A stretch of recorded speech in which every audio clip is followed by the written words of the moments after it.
जब भी हम प्यार की बात करते हैं ना, तो सबसे पहला नाम किसका आता है? जाहिर है राधा और कृष्ण का।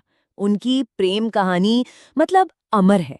पर इसी कहानी में एक ऐसा सवाल छुपा है, एक ऐसा रहस्य है जो सदियों से, लिटरली सदियों से लोगों के मन में खटकता रहा है। और सवाल सीधा सा है, भगवान कृष्ण और राधा जो प्रेम का, डिवाइन लव का प्रतीक हैं, उन्होंने कभी शादी क्यों नहीं की? मतलब इतना गहरा प्यार था, फिर भी विवाह क्यों नहीं? चलिए आज इसी सदियों पुराने रहस्य से पर्दा उठाते हैं, एक एक करके इसकी परतों को खोलते हैं। तो इस गुत्थी को सुलझाने के लिए सबसे पहले कहाँ चलें? हमारा पहला सुराग और शायद सबसे गहरा सुराग हमें मिलता है स्कंद पुराण में। यहाँ एक बहुत ही फिलोसॉफिकल वजह बताई गई है। देखिए, श्री कृष्ण के कई नाम हैं और उनमें से एक है आत्माराम। आत्माराम का मतलब क्या होता है? वो इंसान या वो चेतना जिसे खुश रहने के लिए, आनंद के लिए किसी और की जरूरत ही नहीं है। उसका आनंद उसके अंदर से ही आता है। पर कहानी में ट्विस्ट यही आता है, अगर कृष्ण अपने आप में ही पूरे हैं, तो उनकी आत्मा का, उनका वो जो आनंद का स्रोत है, वो है कौन? और जवाब है, उनकी आत्मा तो राधा ही है। बस यही है सबसे गहरा जवाब। अब सोचिए, अगर राधा ही कृष्ण की आत्मा है, तो फिर शादी का सवाल कहाँ से आया?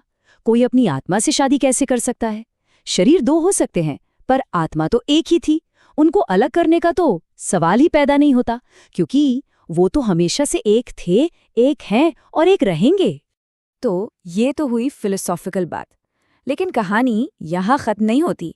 अब इसमें एंट्री होती है किस्मत की, श्रापों की, मतलब एक पूरा कॉस्मिक ड्रामा जुड़ जाता है इस कहानी से।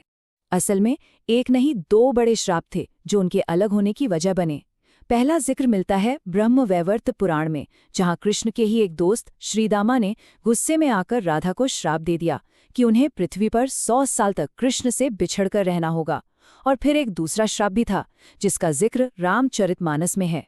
ये श्राप नारद मुनि ने भगवान विष्णु को दिया था कि उन्हें भी अपनी पत्नी से बिछड़ने का दर्द सहना पड़ेगा, और इसी श्राप की वजह से राम अवतार में उन्हें सीता से अलग होना पड़ा और कृष्ण अवतार में राधा से। तो एक तरफ थे श्राप और किस्मत का खेल, लेकिन दूसरी तरफ जमीनी हकीकत भी थी। उनके प्यार को वृंदावन में बहुत ही कह सकते हैं प्रैक्टिकल प्रॉब्लम्स का भी सामना करना पड़ा।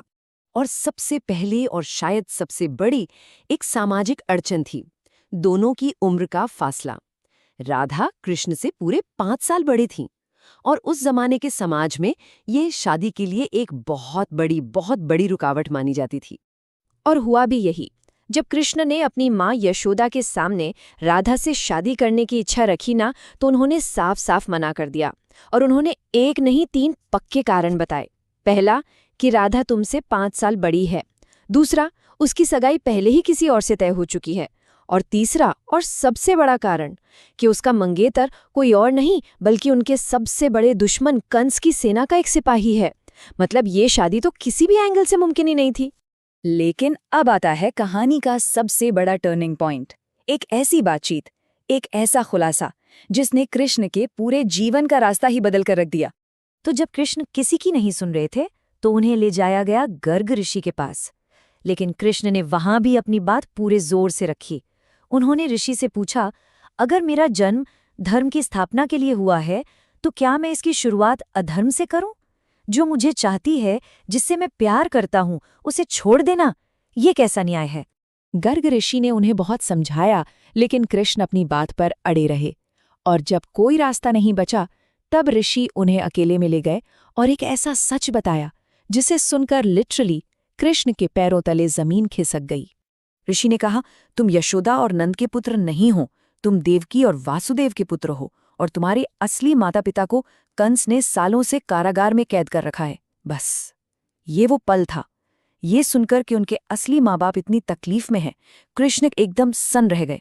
एक झटके में उनका ध्यान अपने प्यार से हटकर अपने सबसे बड़े और सबसे दर्दनाक कर्तव्य पर चला गया। इस सच को जानने के बाद कृष्ण कुछ नहीं बोले। वो चुपचाप उठे और सीधे गोवर्धन पर्वत की चोटी पर चले गए। और वहीं उस अकेलेपन में उन्हें पहली बार अपने असली होने का, अपने जीवन के असली मकसद का एहसास हुआ। वो पल था जब वृंदावन का ग्वाला कान्हा हमेशा के लिए खो गया। उसका बचपन उसी क्षण खत्म हो गया। तो अब इन सारे टुकड़ों को जोड़ते हैं। एक तरफ फिलोसॉफिकल कारण, दूसरी तरफ श्राप और किस्मत, और फिर दुनिया की सच्चाई। ये सब मिलकर इस बड़े सवाल का जवाब कैसे देते हैं? तो अब पूरी तस्वीर साफ हो जाती है। उनके विवाह न करने के पीछे कोई एक वजह नहीं थी, ये कई चीजों का एक संगम था। दार्शनिक तौर पर वो एक ही आत्मा थे, पौराणिक तौर पर श्रापों की वजह से उनका बिछड़ना तय था, सामाजिक तौर पर उनके सामने कई बाधाएं थीं, और आखिर में कृष्ण के डिवाइन मिशन, उनके दिव्य भाग्य ने उन्हें वृंदावन छोड़ने पर मजबूर कर दिया। और आखिर में खुद भगवान कृष्ण के शब्द ही इस पूरी बात का निचोड़ हैं। उन्होंने कहा, राधा मेरी आत्मा है, मैं उससे शादी करूं या ना करूं, इससे क्या फर्क पड़ता है। उनका रिश्ता शादी जैसे किसी सांसारिक बंधन से बहुत बहुत ऊपर था। ये तो आत्मा का आत्मा से जुड़ाव था।